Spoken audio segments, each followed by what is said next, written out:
welcome everybody to the Budrush. Bellow. How is everybody doing? I'm your host, Tommy Fresh, as always. And you are all my buds. Continually. Perpetually. All of my buds. And woof. We got, this is the Budrush Bellow, our live podcast we do here on YouTube. And guess what? We're joined by none other than Mr. Viz, aka Gary. How you doing, buddy?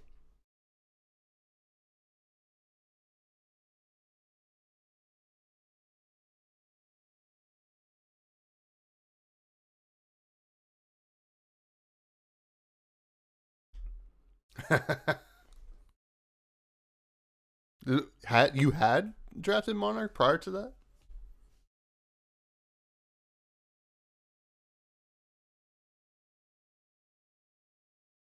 How to? Eesh.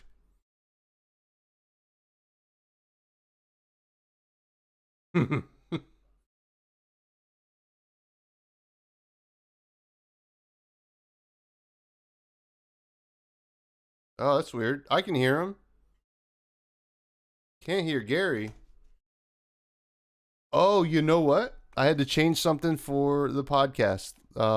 For here, let's see if we do this. No, I'm gonna have to tell my whole story again. All right, how about that? Does that work? Talk, Gary. People, let the record show that I was not muted. Is Tom had muted me? No, I didn't have you muted. Can you hear him now? There's a little bit of a delay, so we might not even know for a hot second here. But hey, I'm just gonna tell the story again. Drafted Monarch. Well, wait until we know if you're unmuted. Okay, yes, great. Yes, okay, cool. Yeah, sorry. I do want to explain why. I switched something on OBS so that it's easier to edit the podcast that comes out tomorrow for Fresh and Buds. But this was at the first time we've done a live stream with it, and it obviously was a little bit wonky, but hey, we're here and we're having fun. Anyway, what were you saying, Gary? You drafted? Well, yeah, we'll just clip it out. We'll just cut it out, fix it in post. But yeah, so this week we drafted Monarch at the LGS, and I did really badly. I drafted Prism. Thought I had a great deck, Then I played against Eli, who is top 50 Elo, and he played an Ode to Wrath, and I forgot how insanely broken that card is. I ignored it for one turn, and I made a bad mistake, and I got attacked by 2 Heralds and some other thing. I can't even remember, but it's just don't. Ode to Wrath gives illusionist attacks go again, and it's insane. Yeah. So always attack that card. No matter what your hand looks like, just attack that card. Yeah. I mean, like, relearning how to play against Prism is going to be a real challenge, especially when the new Prism comes out. Yeah. Which I don't think we're going to talk about because there's a lot of questions about what Prism is even going to do, because we got the hero text, but it mentions figments, and we don't know what figments do. But we are going to talk about Vincent today. We do have a great show. Also, I do want to shout out. I played against in chat Lunar Pie, which is Jason, and one of the newer players at our store. He drafted Levia. Ooh. He was the only Levia. Oh God. And I was Prism, so you can only imagine how that game went. You can, because it went badly for him. Oh, really? Yeah, he had a bad hand. The first turn, he had no 6 blocks, and it was rough. He can attest to it. It was a rough game. But he learned he doesn't like Levia. So everybody learns sometimes, and eventually you'll get there. Yeah, eventually. Hey, listen. Well, Levi's about to eat real good. I promise. But I can understand how frustrating it is to lose to Prism when you're like, no, I'm the deck that's supposed to beat Prism. But we do have a great show for you all. Pat Shaw says all illusionists are bad. I agree, Pat. Sorry to my illusionist friends. We got a great show. We're going to talk about, we're going to crack some packs as always. Scabskin moment of the week. We have Vincent, Gary's gonna just talk to us about Runeblade stuff. I'm gonna let him just go. I'm just gonna relax and maybe I'll chime in. And then we're gonna draft specializations. We've been getting a lot of specializations, so we're gonna go back and forth. We're gonna pick our 5 favorites to ever exist. And that should be a lot of fun, and the new ones including if we really like them. So with all that being said, I do want to shout out to the Buds Discord. It's a great place to hang out and chill and chat. If any of you, a lot of you are in there. And Lunar Pie says that they beat you in Commoner once. Yep. He was on Fi and I was on Dromai, what are you going to do? Yeah, Bud's Discord's awesome. You're listening and watching on the YouTube. Like, comment, subscribe. We're getting so close to the Levi cosplay, and Gary will be the rabbit. It will be awesome, and we will have a lot of fun with that. I'll be supplying the blood real. Sure. I mean, it's the real blood. So yeah. YouTube, don't know. That's not true. It's not going to be true. So like, tell your friends, let's build up Fresh Buds. I think it's a really good place, and I think I have a lot of fun doing it. So let's keep it going. Patreon too. This is a great way to support the show. Lights, camera, action helps, all that stuff. It's all in I think the link trees in the show notes, and it's cool. You get a little bonus, and any packs that we don't open tonight will get put in or on the Patreon. So awesome. And then some other things. So if you do not know, let me see if I can bring it up here. The Ethan Van Sant. Oh, that's not the right one. Oh yeah, there we go. Ethan Van Sant, aka Mansant, just started a new production company for doing coverage of Flesh and Blood. We've kind of helped them out a bit, so that you're gonna be able to see a little bit of a Fresh and Bloods ad on the streams, I believe. It should be pretty cool. We got 7 of the events. 7 events, pretty cool. We don't need to convince you all to check us out, but it'll be cool to kind of see it up there, because a lot of people are going to be watching those streams. And then also our friends over at Pitch Perfect and like Kiki and the Rainbow Discord combined to do Rainbow Foil, yes. They combined to do Rainbow Pitch, which is a very I guess women and LGBT kind of focused league. Rainbow Pitch, that's what it's called. They're doing a league, and we think that's a really cool initiative. And we're donating some custom playmats for it. So I don't think anybody's seen it except like us and Kiki and the gang. So I just thought it'd be cool to show you what we came up with. The design. It's very sleek, very simple, but I thought it was like kind of spread the message that I agree with, and I think we all agree with, and it looks cool. It's pretty neat. Let me see if I don't even know if you guys can see it, but yeah, oh yeah, you can see it. Okay, yeah. Sorry. Sometimes I feel like I need a third monitor. Yeah. I got you, and then I got the stream. So yeah. So the winner of the league will get a playmat of that, and I think 4 other folks in the league will get kind of like a door prize or spot prize. I think that's what they're calling it. So I just wanted to shout that out because it's a really cool thing, and I think we should really encourage the community to do other things along this line, because it's big bud energy, and that's what we're all about. So we got a great show though. You want to crack some packs? Let's do it. Yeah, so if you're new to the channel, every week we roll a D6. We roll a D6 and we pretend we're using the equipment Scabskin leather. So you roll a D6, and whatever action points we get with that D6 is how many packs we open tonight on the show. I've got my Shadow of Ursa here to fill in for my gambler's gloves. So if we decide we roll a 1, we roll a 2, we want to get greedy, we can crack whatever card this is, and roll again. I do want to I shout out the playmat here. This is the Brawl playmat from the Pittsburgh Brawl. I wanted to shout out Sin, who's going to be on the podcast this week Yep. for Fresh and Buds. You know, gotta love Pitt, gotta love the art here. The artist did a great job, and it was a great time. So, all right, let's get ready to roll here. All right, what do you got? Ooh, a 3? 3. I think we crack it. You think we crack it? Yeah, why not? All right.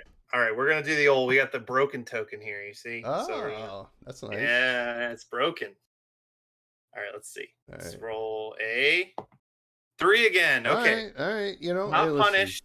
Not punished. Could be worse, right? Could be a lot worse. All right, so we have 3 packs here. We'll take a Missouri pack here. And we will open it. Hopefully get my first Fabled ever.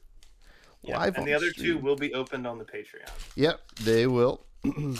So let's get this going. How's the lighting? It's good? Great. Grand. Awesome. All right. Spring load. Blue. Not Yellow's good. Yellow's fine. Red's best. More like spring blued. I don't know. Nope. I'm really hoping for the freewheeling renegades this time because I didn't get to see that last week. Oh yeah, that's true. Destructive deliberation blue. Coming in for 3 is not what we want to do. We're gonna deliberately put that over there. Seek Horizon red. Ooh, I love this card. It's so good in just Ranger, basically. I mean, you can play in anything, but like, it feels the best in Ranger. Yeah. We'll put that Come over to there. Fight Yellow though is a little bit better, I think. I don't know if I'd pick Come to Fight Yellow over Seek Horizon first. Oh, well, that's why we do this. That's why we do this, so we can fight. We can come to fight. Twin Twisters red. I feel like the yellow's better because of Benji. Because of Benji, but certainly fine. I like the blue arrow because it blocks for 3, but I don't want to play a lot of them. Yellow isolate. I think all the isolates are pretty good if you're going to end up in Missouri. 1-2 punch. Certainly fine. The blue is pretty good because it pitches for the Kodachis, right? Yeah, pitches for Kodachis, and if you get the head jabs, it's pretty good in Benji, right? Like, so you get to like a free 3 damage. Pretty awesome. Ooh. Yellow infecting shot, quite good. Yeah. Is it better than Seek Horizon though? I don't think so off the bat. I think it might just be better in general, but I don't think off the bat it's better, you know? Yeah. Bleed out yellow is not really what I want to do. The red, I do want to do that, but yeah. Ooh. Spike with Blood Rot, however, is something I'm very interested in here. Target attack action card with stealth gains +3. When this hits a hero, create a Blood Rot Pox token under their control. And it blocks for 3, costs 1. I think this is probably what we would take. Yeah, the take for sure right now. Ooh. Followed by a Bonds of Ancestry red. It's another great card. I'd probably take this. Bonds? Yeah, I would just take this because if you start taking the Katsu cards, you can send signals that Ninja isn't open. Sure. It's the best one, right? I went 0-3 in my last Katsu draft, so don't listen to me on Katsu cards. But it's just like Bonds is kind of a nuts card. I think at this point in the format, yeah, you can take the Bonds. You can start getting a little, frisky with it. Early in the format, Spike is certainly a lot better. But I wouldn't fault anyone. That's a rainbow foil Fleetfoot sandals.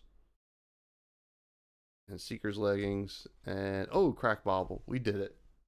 It's basically a play guide. Yeah.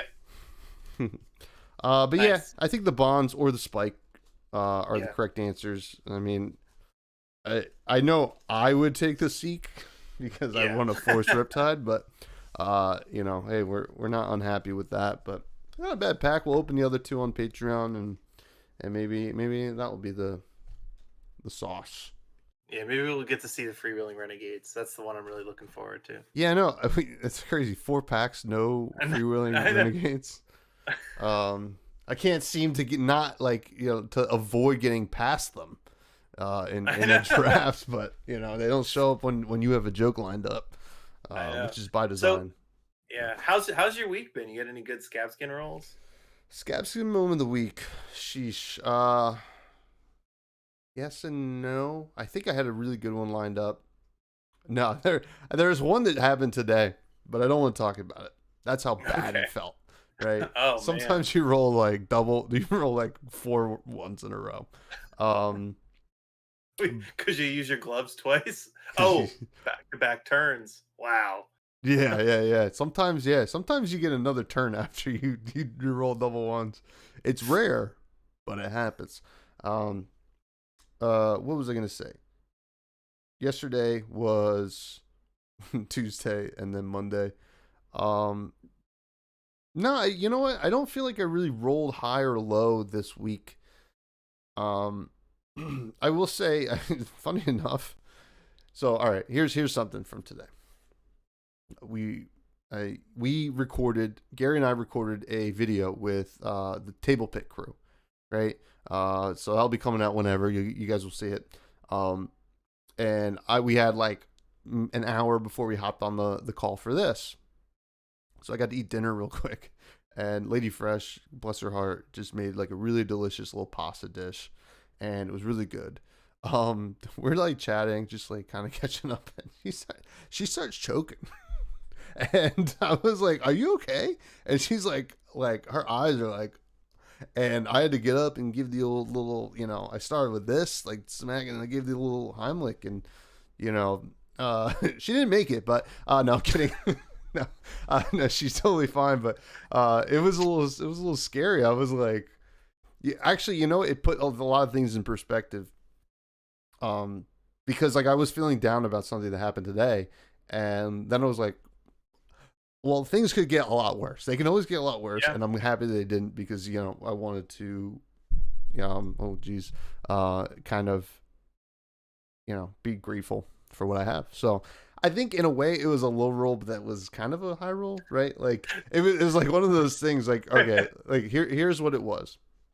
You have a Leviathan turn that you're like, oh man, if I roll like a 4 or 5, like I'm eating real good, but you didn't calculate something correctly, and you roll the 5, and then you're like, oh man. No, you didn't calculate it correctly, and like you really couldn't do things with 2 action points, and then you rolled the 2 and you were fine, like you didn't lose your turn, but then and you're like, oh, that's a bummer, I didn't get the 2 action points, and then as you play out the turns, like, oh, I couldn't do anything with those action points anyway. I'm glad that just wasn't a 1. So okay, got it. That's kind of where it was. So roller coaster of a roll. I see. Yeah. Do you have any Scabskin moments?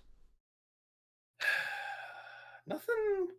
I mean, forgetting about that Odarath was really, it's in here. You know, always kill Odarath. Doesn't matter what it is. Like Luminaris, broken card, but Odarath, like, bad move. I did get a Crown Dominion in my like prize pack though, so it's pretty good. You know, pretty good. That's kind of awesome. Can't hate on an L. You know, I love Crown Dominion. A great card. That's a card that, like, eventually, it was like at first you're like, oh, another Crown of Dominion, but now like the card's like pretty cracked. So yeah, I have a Marvel. I got a Marvel Jason. One of the longer. We have 2 Jasons at our store now.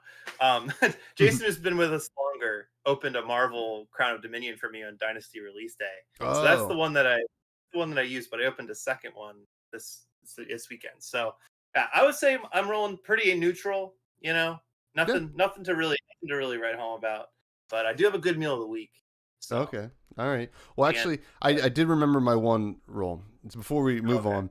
It was last Thursday, because I always forget that we record. Like I always have Armory the day after we do this. Mm-hmm. Low rolled on Armory attendance, and it didn't fire. You know, first week of summer for like a lot of kids in Jersey, so like maybe like parents or whatever, and just like. It was just slow. Even Commander that was running that night was like half of what it normally was. Wow. And on top of that, we had the smoke kind of just clearing up still from the Quebec fires. So it was myself, a bud named Jesse, and Craig Krempels, who was on the podcast a couple weeks ago, and we're like, all right, well, you want to go to the tavern next door and get dinner? Yeah. So Jesse Right. couldn't hang out, but but Craig and I got dinner. We had a great chat. We just like really just it was like a good bud moment, and it was pretty cool. So like that was like a low roll that turned into a high roll as well. So Yeah. silver lining It's kind like of thing. you roll a 1, but then you hit your berserk. Yeah. So I don't know. Gary's showing his whole ass right now that he does not know how brute works. No, but No, you said you get another turn sometimes, right? So I figured, sometimes. next turn, Yeah, next turn. yeah. But no, it's all good. But I think without further ado, Gary, you want to talk about Vincent. So let's bring up Vincent. Right there we go. Vincent's new Shadow Rune Blade chains replacement. We have a whole podcast dedicated to Vincent tomorrow with Sin on stream. Who's obviously the aggro Yinzer. He's all over some Rune Blade stuff. So it's a great chat. But obviously we happen to know somebody else who's a Rune Blade aficionado, and he has some opinions. But Vincent, if you don't know or can't read it, because I don't know if it's legible for people, but Zoom I in a assume little it is. more if you can. Yeah, I can probably bring it up a bit more. Cool. Yeah, we haven't had like a great image file of this card yet, but at the beginning of your turn, you may banish a card from your hand. If you do, create a rune chant. We love that. And We then love making rune chants. and then whenever you play, I can't read it from like where I'm actually no. If I just move that, yeah. Whenever you play a shadow non-attack action card, you may pay 1 life. If you do the next rune chant effect that would deal damage this turn, can't be prevented. So what does that mean? It gets past ward, it gets past arcane barrier, and probably some other stuff. Crown of Seeds, I guess. Which there's only one hero that could play it anymore. So cards, this hero is really cool. And Gary, before I hand it off to you, I want to say I am a big fan of this design. It seems very cool. We don't know really a lot of what the card pool is going to look like, because as it is right now, I feel like a lot of the stuff you can play from Banish from Monarch for Chain were a little bit below rate because of how easy it was to get into the Banish zone, right? So we saw the Phantom Banshee, which seems pretty high rate, like if you're able to rune gate it, which seems like a kind of what Vincent wants to do, kind of make these rune chants and then kind of pop off with like a nice big attack from Banish Zone, right? So it is it's awesome. I think it's really cool, but I think Gary has like a cautionary, tale, or it might be a cautionary tale of sorts, cautionary hero. Yeah. So I think you make a great point, right? Card pool matters very heavily with this hero. Mm-hmm. I'm not, and everything I say is in the context of the cards we have now. And that will change and probably doesn't even matter. But what's really important about Vincent here is the first sentence on her card is a little bit of a word problem, just because it says, so we're going to read it again. It says, at the start of your turn, banish a card from your hand. If you do, create a rune chant token. So this is a required trigger. This is, you have to do it at the start of your turn.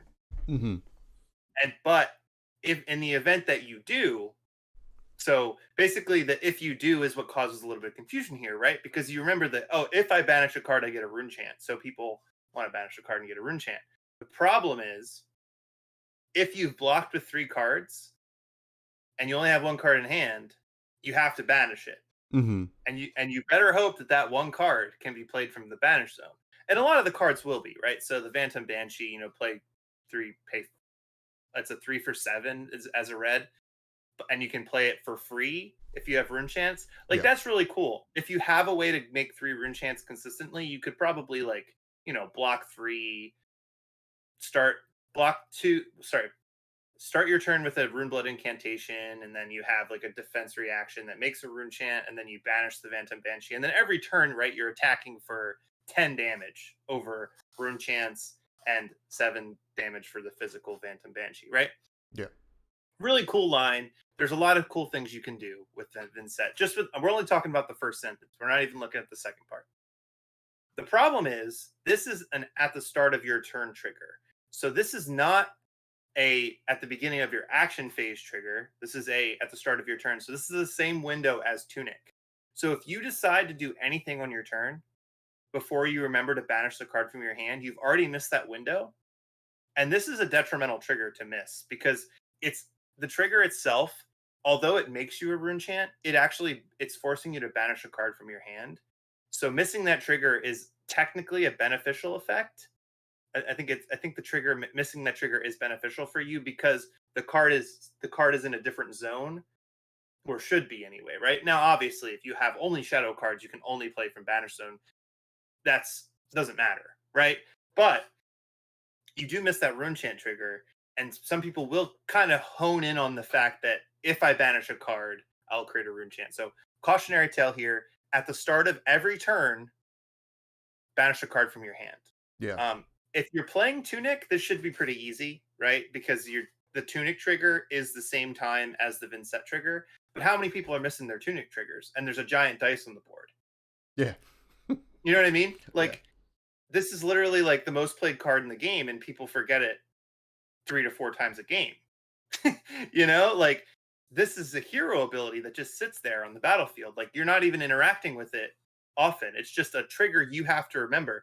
Now, if you play Magic, it's like you have your draw card step. And if you're not very familiar with like the start of turn phase in Flesh and Blood, it's actually a little bit tricky, right? Because people lose a lot of games off just forgetting their Tunic trigger or progressing to a different phase. So just make sure if you're playing Vincent, you do a lot of in-paper practice, because Talishar is one of those things where it will do it for you. Mm-hmm. So you play Vincent on Talishar, right? It automatically does your Tunic trigger. It automatically does all your at the beginning of your combat your action phase triggers. But this is a trigger you don't want to forget, because you can get a game loss if you do it too much. If you can, like, this is like you could be manipulating the game and not maintaining game state of your own hero. It can be very, very tricky, right? I don't think we have a hero up until this point, other than like KO, that has a trigger that if you miss it, it's detrimental, or it's a benefit, right? So if you like don't roll the dice for KO, you attack for 6. Mm-hmm.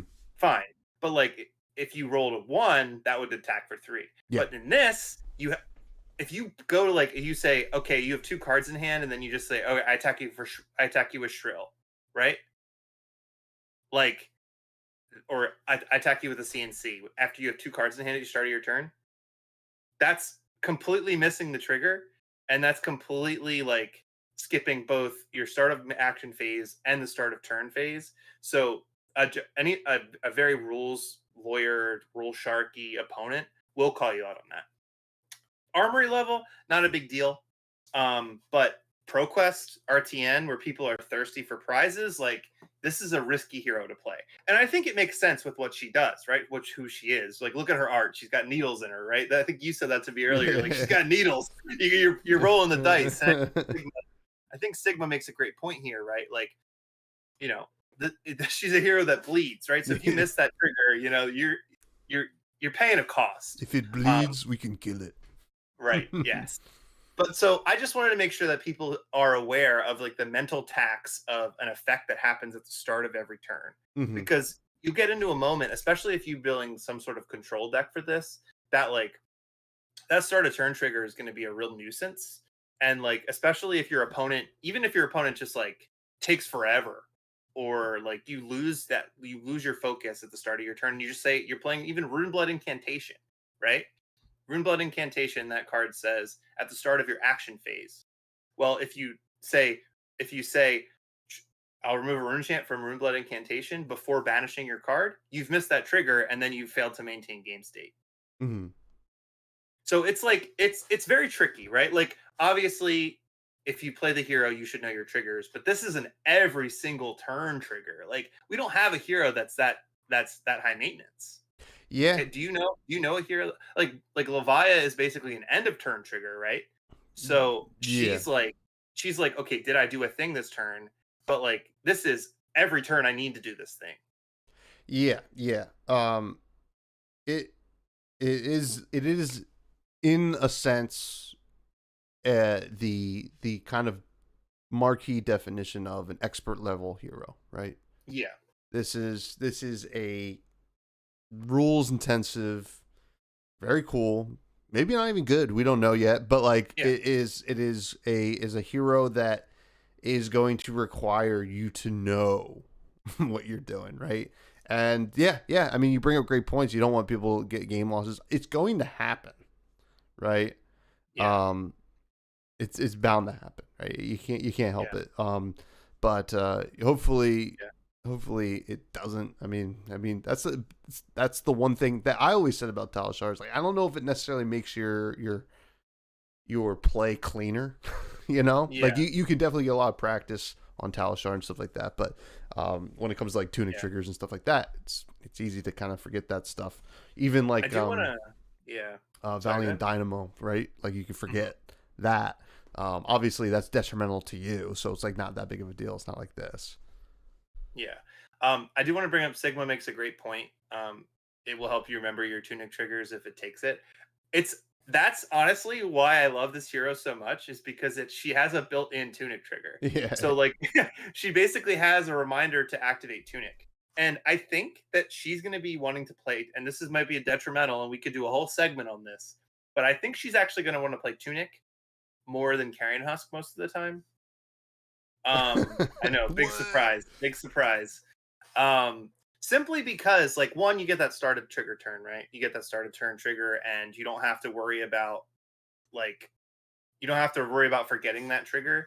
But what's really valuable about Tunic is that remember you're losing that card in your hand.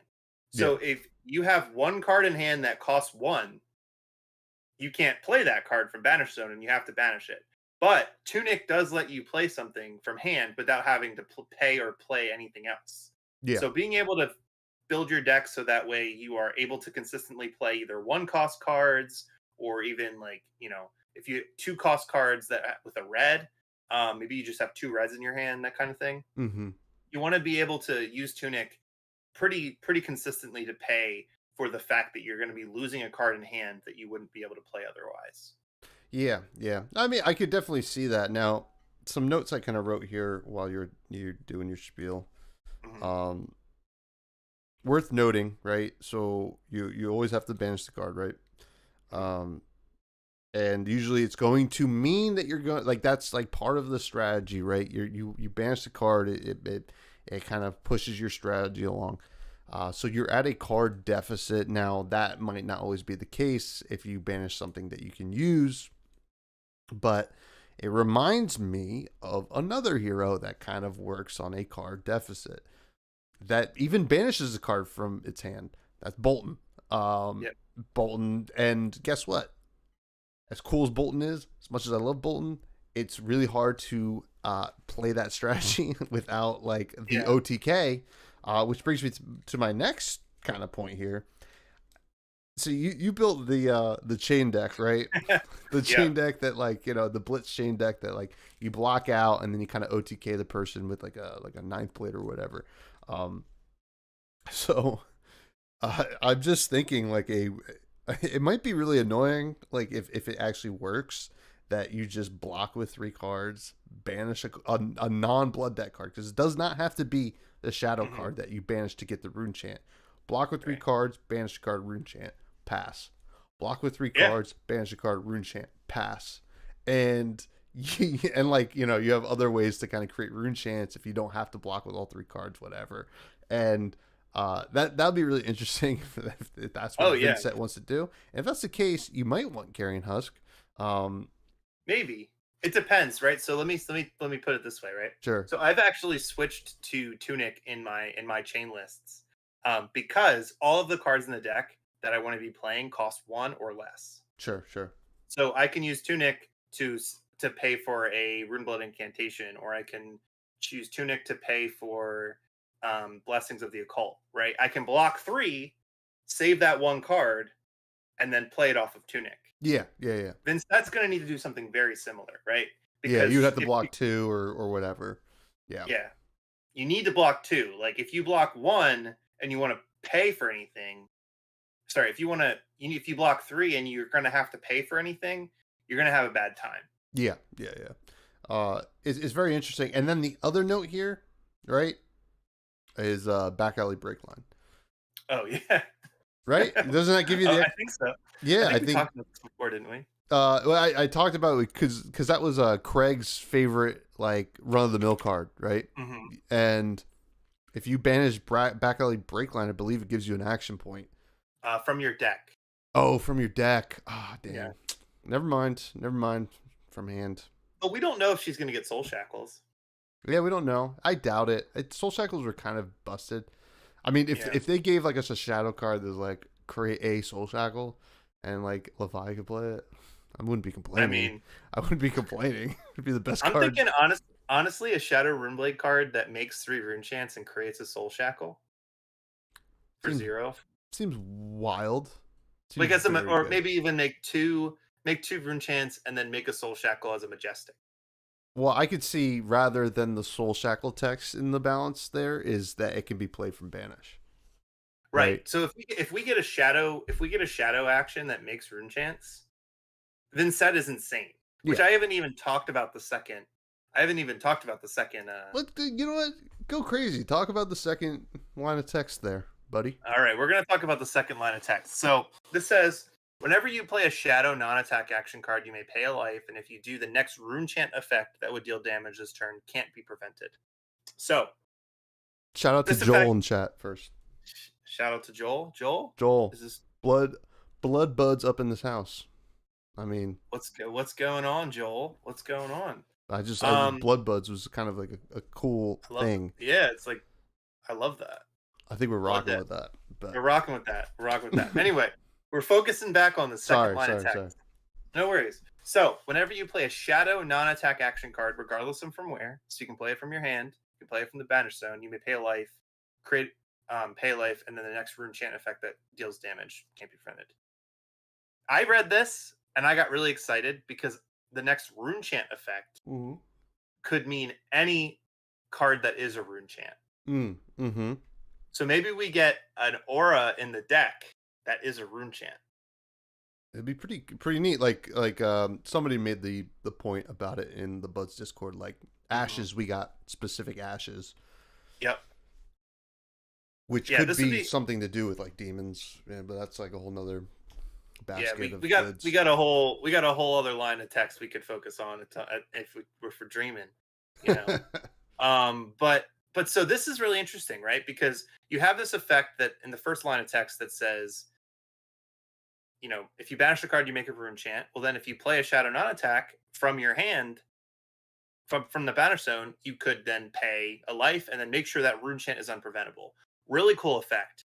But right now, the shadow non-attacks that we have are not necessarily the best. Like Seeds of Agony, insane card, right? We know that card is busted beyond compare.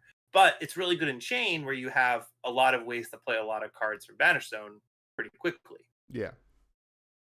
This leads me to think that we will get a lot better non-attack actions, a lot better shadow non-attack actions, because right now you got Shadow Puppetry and Seeds of Agony and some other ones, but Tome of Torment.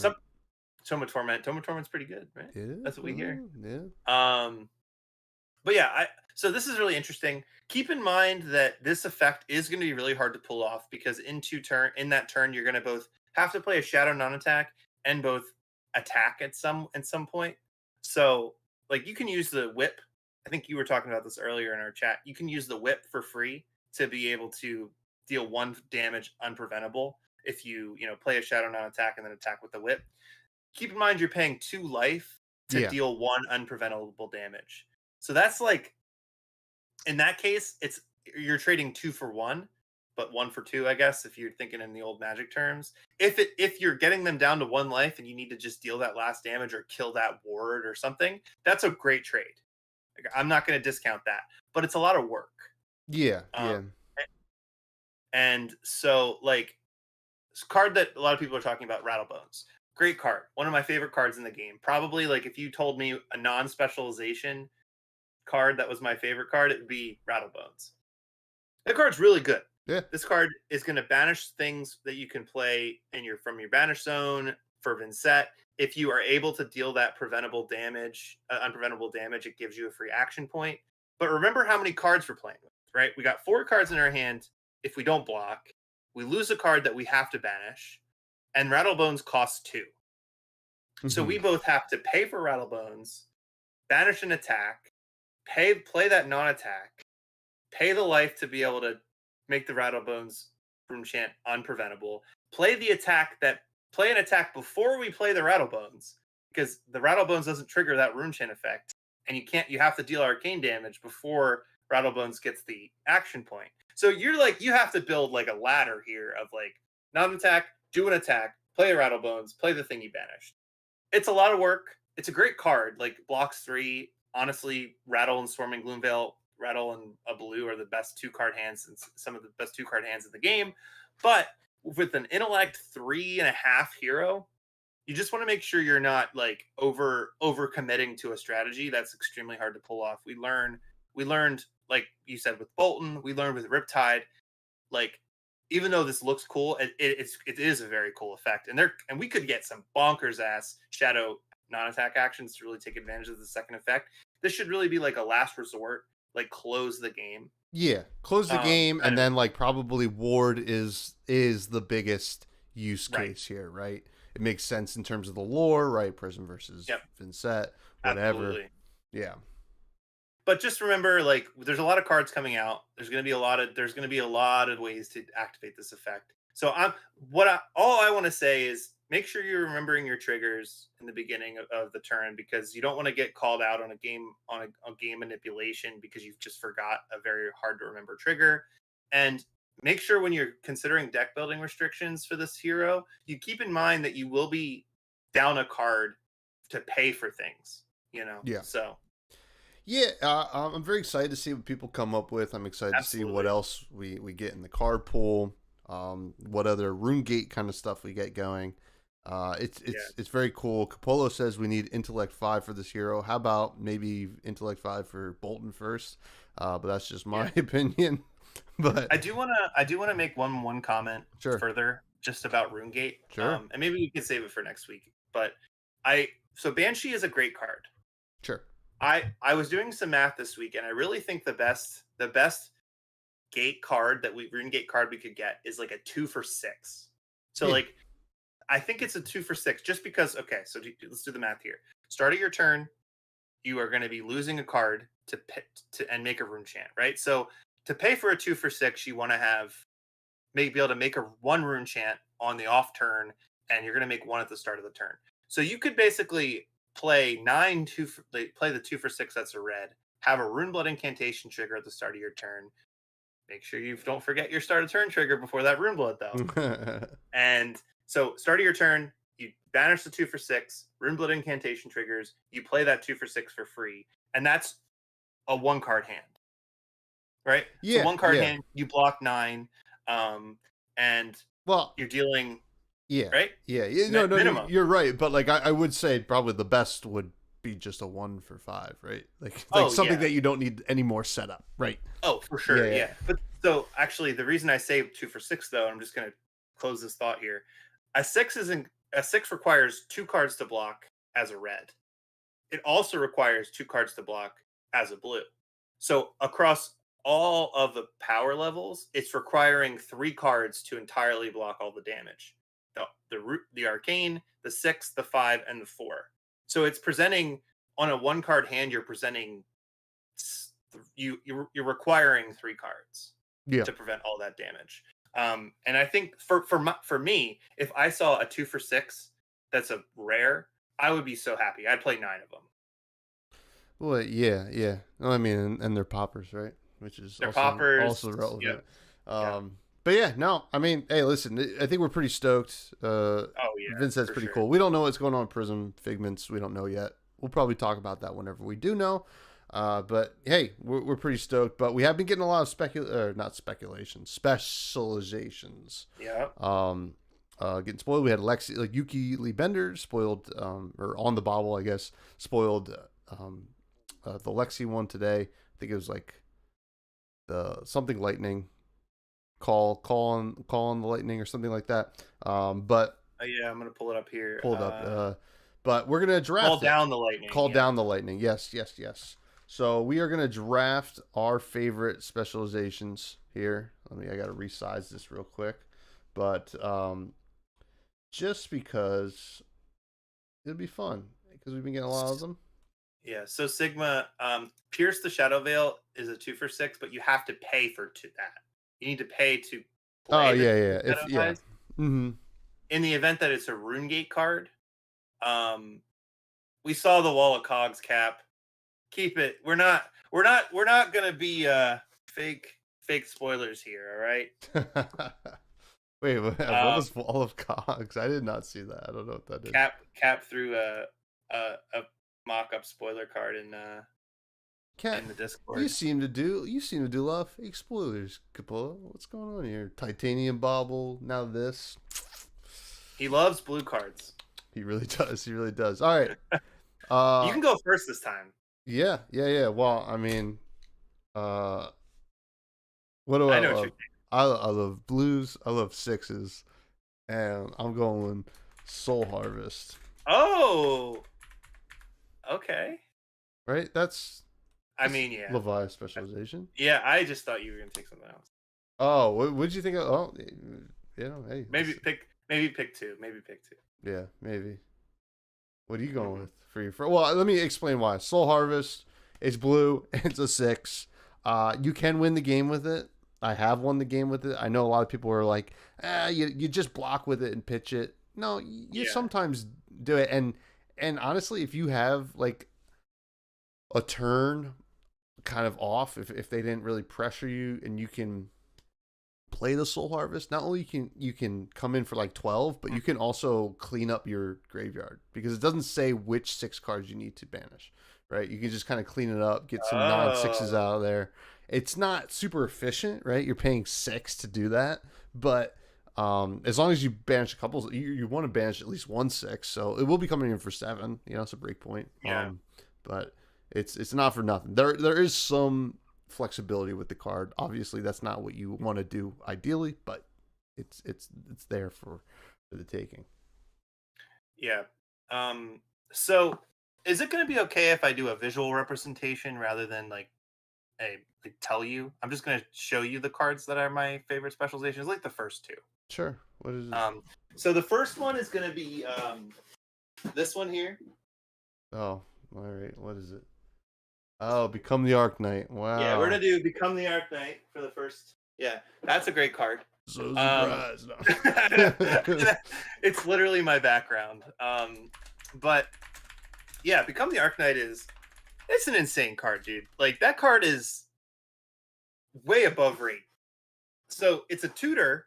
That's a blue that blocks for 3. I know that's not like completely unheard of before, right? But that card fixes your hands. It fixes all your hands. Yeah. As if you play Viscerai, it's one of the main reasons you play Viscerai. And then and OTK Viscerai especially, because when you have that hand where you're able to pop off, Become the Arc Knight says, okay, this non-attack is now a 9th Blade. Or this attack is now a Sonata. It's amazing. The art is fantastic. Nathaniel Himawan, I want you to come to an event so I can get stuff signed by you, because it's just, honestly, like, what an amazing card. It makes some of the most complicated turns in the game too, right? Because if you have Become the Arc Knight and Rattlebones, you essentially have access to every card in your deck and every attack in your graveyard. And the card attacks in your hand can be discarded for Rattlebones. Mm-hmm. So your brain just turns into a wall of cogs, if you will, and then it's like, and then you just, because if you're ever playing against a Viscerai player and they take like 2 minutes for a turn, I can guarantee you they have a blue, they have Become the Arc Knight, and they have a Rattlebones, and some other thing. It is good. In my time playing with it, it's one of those things like I was like, I don't really know this deck well enough. Yeah. I don't really, I should have learned more. I should have studied more. Honestly, it's the reason why you can play one-offs. Yeah. No, that's true. Turn 1, play Become the Arcanite, get your Read the Runes, play Read the Runes, pass the turn. You can get back alley break line. That works, right? No, because it's not face up. Oh, does it go face up? Well, you reveal it, but it's not like face up. Does it go into the banish zone? No. Oh, it goes to your hand. Oh, it goes to your hand. Oh no, never mind. Yeah, I thought one of them goes to Rattlebones goes to the banish zone, but that's from your. Anyway, my number 2 is the one you thought it was going to be number 1. Just wanted to throw a little curveball. Doomsday. I mean, it's really not that flashy, to be honest, but Plasma Fet is awesome. Just like card. Kind of like closing out a game. I mean, like if you need a reason to roll Scabskin, put Plasma Fet out onto the arena, because it's awesome. I've had epic games with Plasma Fet out, and I've had games where it's like people forget that you can just kill it and attack it. Yeah. People have wised up since at least in like my own personal meta. But gosh, Doomsday is just so cool, and it's like one of the best arts in the game. I mean, it's really incredible. But but that's my two Leviathan card. So we'll see what goes on. Yeah, we'll see. Anything could happen now. All right, what's the next one? All right, the next one is gonna be right here. Oh wow, Arcanite Shard. Yeah. Again, Arcanite Shard.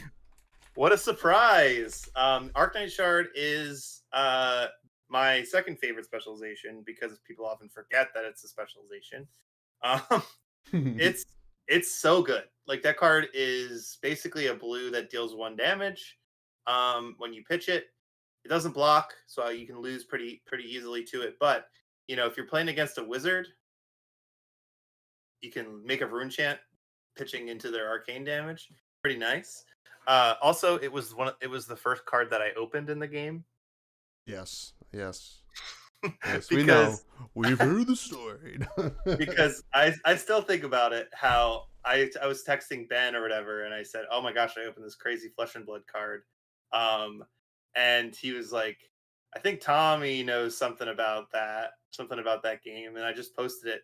And knowing you now, and knowing that you've never opened a Fable, I can only imagine the disdain you have for me. Oh no, I didn't have disdain, because I was like, "Oh wow, that's really great." Like, now I have more disdain that was your first one now. Oh yeah. Right now that I'm grizzled and I've opened a lot of product with no Fable, but at the time I was like, "Oh, that's really cool." Like, I had just really started opening product at that point too. So, great choice. Oh, Capolo says, "Are you drafting specializations or just Shadow and Runeblade cards?" Well, guess what, Cap? Because my next should I just Soul Reaping? No, no, it is a Collapsing Trap. Oh yeah. Now talk about a blue that does block and deals 1 damage and does some other stuff. I mean, Collapsing Trap, and I'm not gonna do. I could just do all 3 other traps for my other 3, but I'm just picking one because I'm picking my favorite. It's the one that people read the most, and they're like, "What? Like, I gotta discard my whole hand?" Like, yeah. I'm like, yeah, like, welcome to the deep. No, I don't say that, but it's something to keep in my back pocket. But Collapsing Trap is just so cool. So much value out of it. I mean, Spike Pit Trap too. Like, I'll just talk about all 3. Spike Pit Trap, you can get insane value on Spike Pit Trap, like, if you can pull it off, right? That's the hardest to pull off. Yeah. And then Buzzsaw Trap is kind of like the most rain on your parade card ever. And it's so cool. I mean, the traps are just so neat. I never thought I would love traps like this. Mike, it is we're drafting specializations, our 5 favorite specializations in the game. So what's next? Collapsing Trap is a great one. I'm gonna pick something that's gonna be a little bit I don't think you're gonna suspect this, but I think that this card in particular, Um, we're not doing Spark of Genius, Cap. Get out of here. Really shows how single cards can add a lot of power to heroes that are, underpowered. And the first one I want to, my next two are going to be this, but my first one is going to be microprocessor. Okay, microprocessor. Yeah. One, because I love computers, so I love that card is literally called microprocessor. But two, if you play that card, one in Shiana, it's really good. It's insane in Shiana.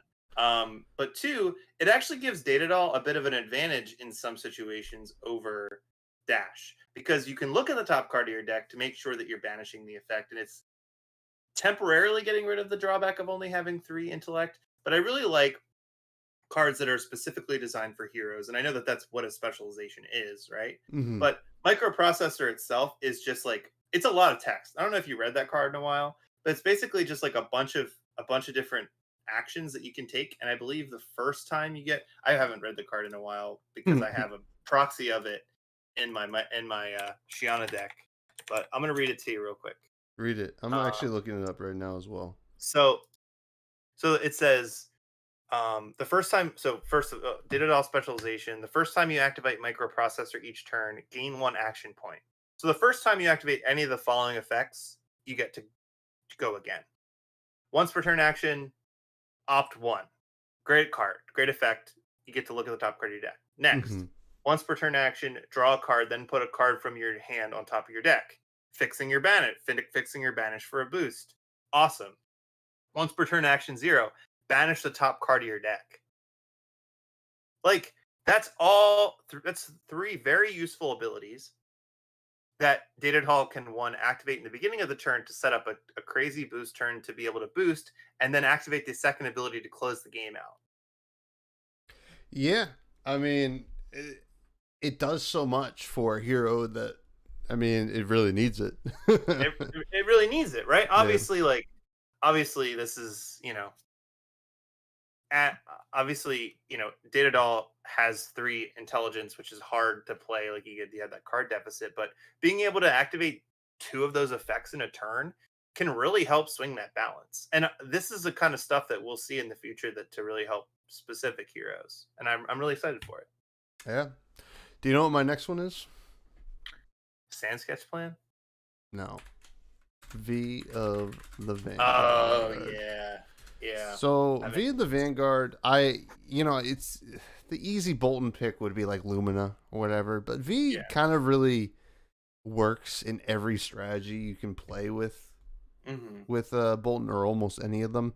And I think it has the most long, like, Lumina is great, but it's just kind of, it's for one thing. And I think V of the Vanguard is so cool, like, for future iterations of Bolton or whatever.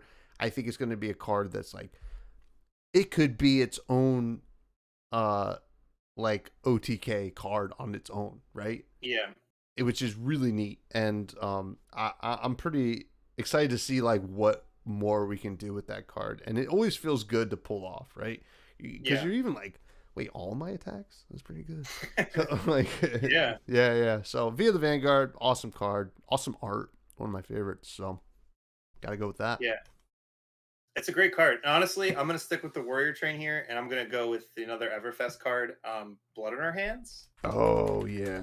Like, that card is insane, dude. Like, that card basically took Kasai from being annoying to an insanely big blitz threat. Yeah. Like, she could LL just off that card alone. Like, what was she doing before with all that copper before? Nothing. Cash it? Yeah, just cash it, right? Yeah.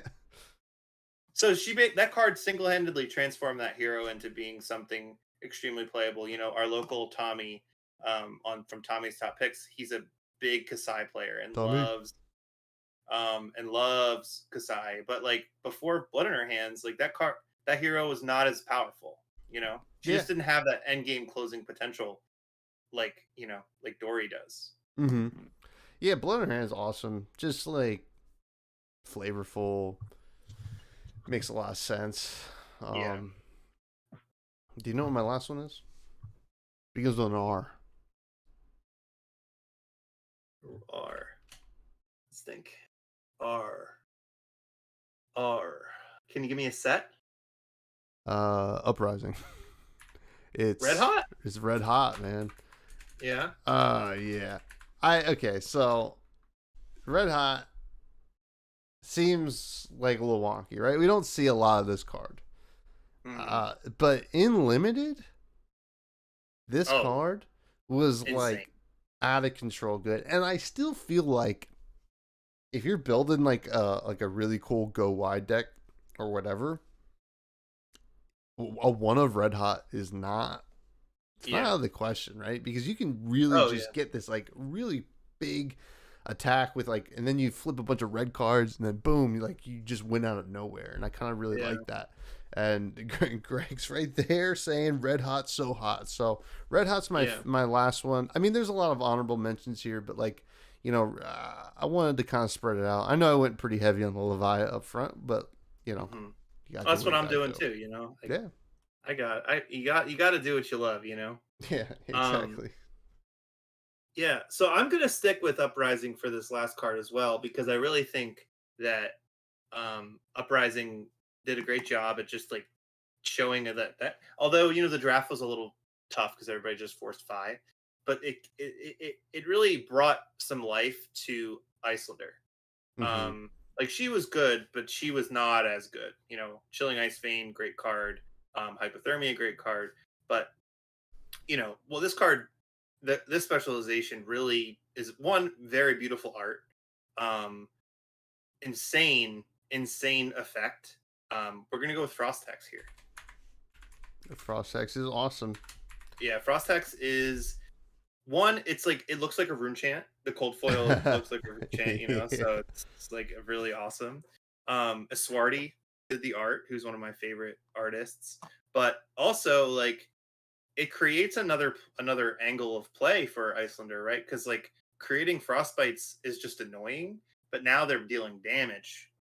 And although it's a very like expensive card for Icelander to play, it still is one of those things where there is an end game combo associated with it. Yeah, there's a lot of specializations that have combos like Blazing Ether and Lessons in Lava. Kano players everywhere love those 2 cards because like it basically turns Kano into a combo deck. But Frost Hex does pretty much the same thing, except I think the art and the fact that they did a cold foil of it is really just fantastic. Really is. And it's like one of those cards where you'll like go over to kind of watch a game and you're like, oh man, this Icelander deck is like they're so behind on life. Like, how are they ever going to win? And then you look and their opponent has like 3 Frost Hexes on them. And I'm like, oh. Yeah, and then 5 frostbites, 15 damage, good game. Brutal, so brutal. And then I mean, I think it's a good list. Yeah.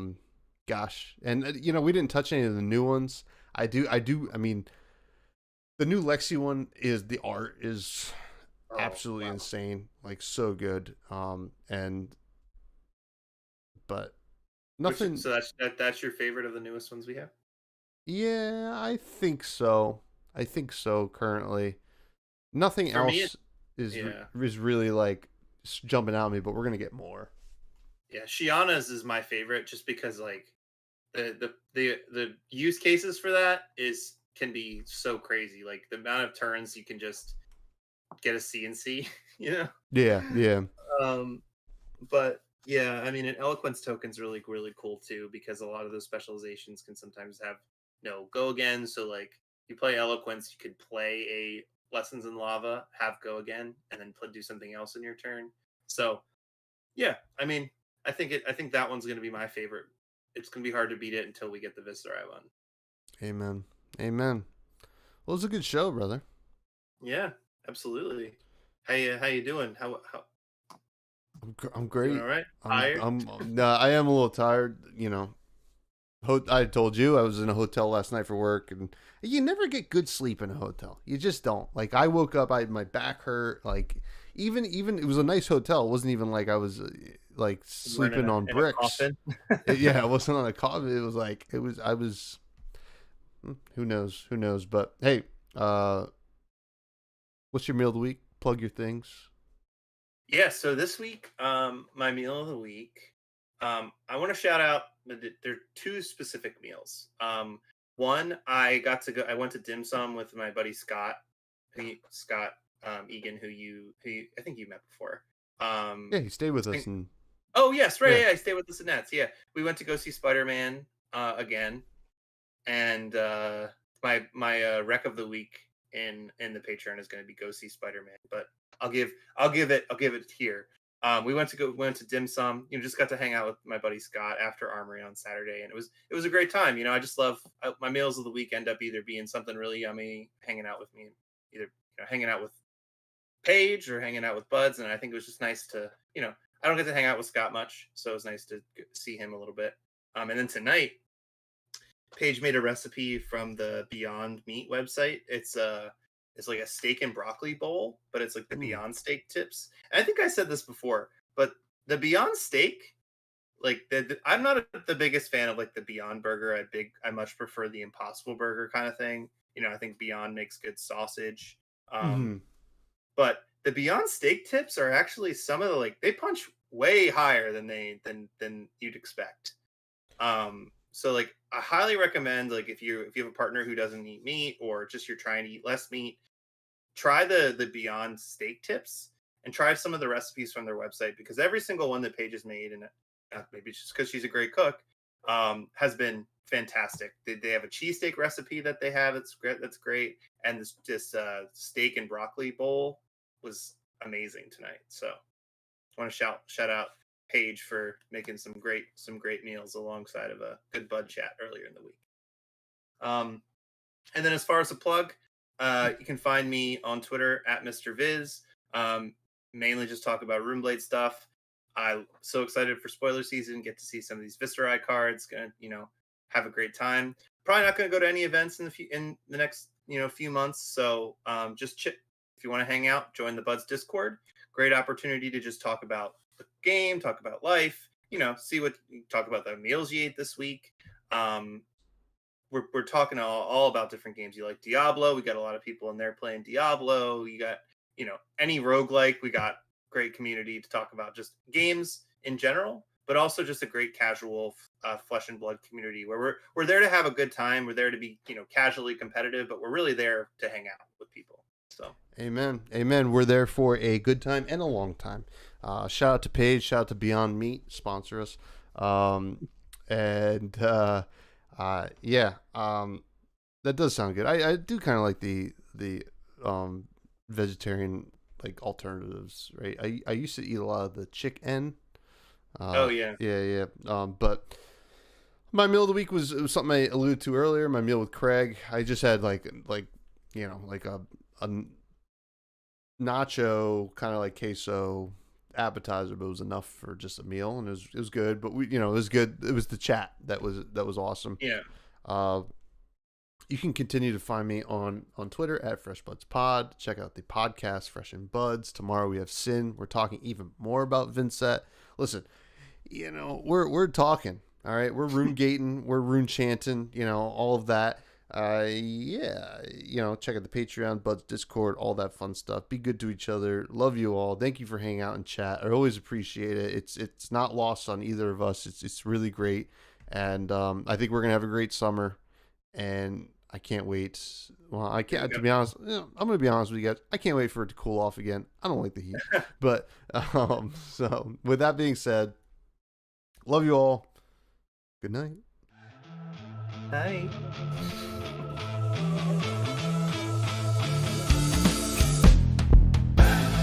Bellow.